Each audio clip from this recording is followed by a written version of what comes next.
In part 2 of the writing paper in the Cambridge English Advanced exam, you're often given the option of writing a letter. This could be informal or formal, and in this video we're going to take a closer look at writing a formal letter. So let's get started. The nuts and bolts. Read the task carefully as always and underline the content points. Usually you have to consider a few aspects in your letter. Now consider your reason for writing the letter. Letters are transactional. In other words, you're writing to achieve something. This might be to correct some information, it might be to apply for a job or to recommend somebody else for a job. But basically, through your letter, you are hoping to achieve something. You always need to keep that in mind as you're writing. And then you write your letter in 220 to 260 words. So let's think about the target reader. Who is actually going to read your letter? Well, there are many possible recipients of a formal letter, but the one thing that unites them all is that you want to cause them to do something as a result of your letter. If you're writing to a newspaper editor, you want them to correct some information. Maybe they got something wrong in their article, or you want to give your opinion to share with the wider world. If you're writing to a potential employer, the task really is to get that job or to recommend somebody for a job. So as you're writing, always think, is your language appropriate to your goal? Is there enough detail in your letter to convince the target reader? And these are the two main points you need to consider as you're writing. Don't let your anger show. If you've got something that you're upset about and you're writing a letter to deal with it, don't say anything too strong, because the reaction of the target reader will be simply to rip up your letter. Make sure that there's enough specific detail to prove your point, to convince the target reader that you're right and that somebody else was wrong, if it's a case of misinformation, or that you're right and you're the right person for the job, if it's a letter of application. So here's an example. It's quite typical of Cambridge task. It's about a festival that you helped to organise. The article in the paper didn't exactly paint a glowing picture of it. So let's look at the task. A disappointing music festival. Last week's music festival passed almost unnoticed. Did not appeal to locals. It was a waste of money. Okay, so we've already got our 3 content points. We have to talk about how it wasn't unnoticed, how it did appeal to the locals, and how it wasn't a waste of money. Now, with a letter, for the format, it does say usually in the rubric you don't need to include postal addresses, so you don't need to write your address, the person you're writing to, anything like that. But you do need to open appropriately. In this case, something like "Dear Editor" would certainly be appropriate. At the end, sign off with "Best regards" is the safest thing to write, and then sign it with your own name, or make up a name if you must. Don't write XYZ. This is something that I've seen students do in the Polish Matura exam, and it's not exactly what we want here.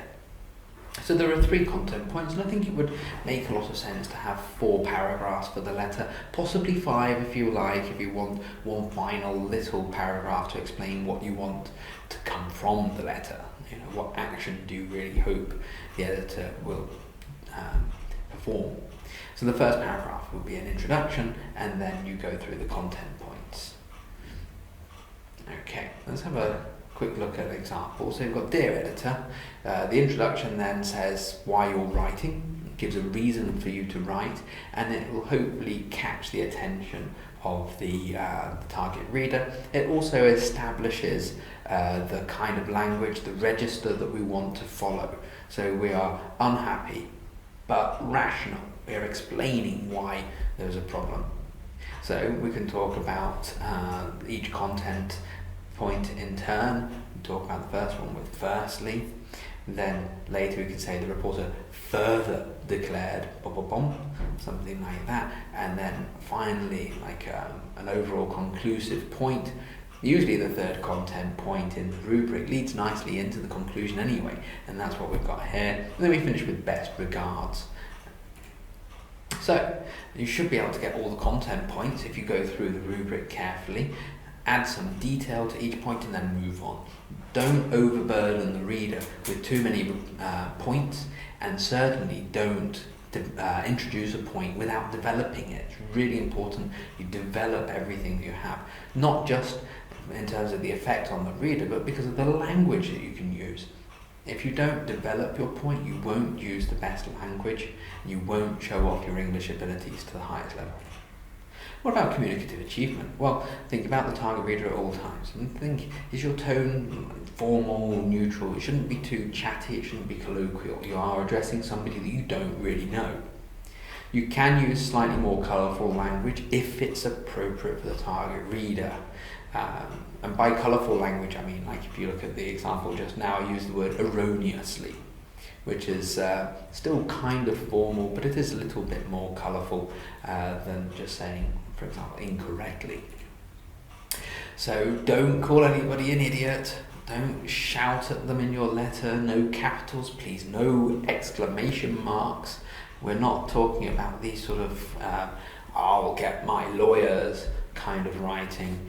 Convince the target reader, use evidence and use a good argument.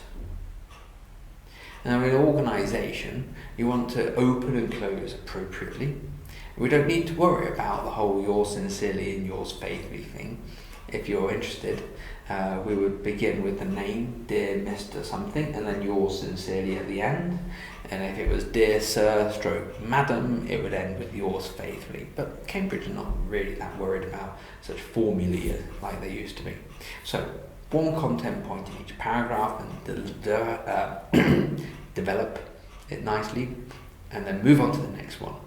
Corrected letters are great for showing off your knowledge of these contrastive linking devices, while something, or something, however, in reality, don't let your sentences run on too long. If it's hard to follow what you're saying, split them up. And try to be efficient with your language. Relative clauses are a good way to do this. As somebody who was involved, not this, I am, and I was involved, you condense all into that relative clause. And then with the language, try to use something more sophisticated. So instead of saying many people attended the festival, say close to 1,000 people. Invent these sorts of numbers. And instead of just attended, you could say were in attendance. Try to use topic-specific language wherever possible. So you're talking about music festival, think of the different genres that you know, maybe something that's a little bit more out there. So you could say, the most impressive performance involved a fusion of ska and modern classical music that delighted the audience. And it's completely made up, it's all fabricated. But the idea is that we've got some knowledge, we've got some great vocabulary, and we just squeeze it in if it's appropriate. So, keep an eye on the usual mistakes as always. Articles are a problem, subject-verb agreement, if it's singular verb, read back through everything, leave some time before you finish to go through and correct the obvious mistakes. Okay, and that finally brings us to the question for this video. So we looked at how you could write a formal letter of complaint to a newspaper editor. What kinds of formal letters have you written? Have you had much practice of this kind of writing for the Cambridge Advanced exam? Put your comments below and we can talk about it all there and share our ideas with other people who are trying to prepare for this Cambridge English Advanced exam. So until next time, thank you very much.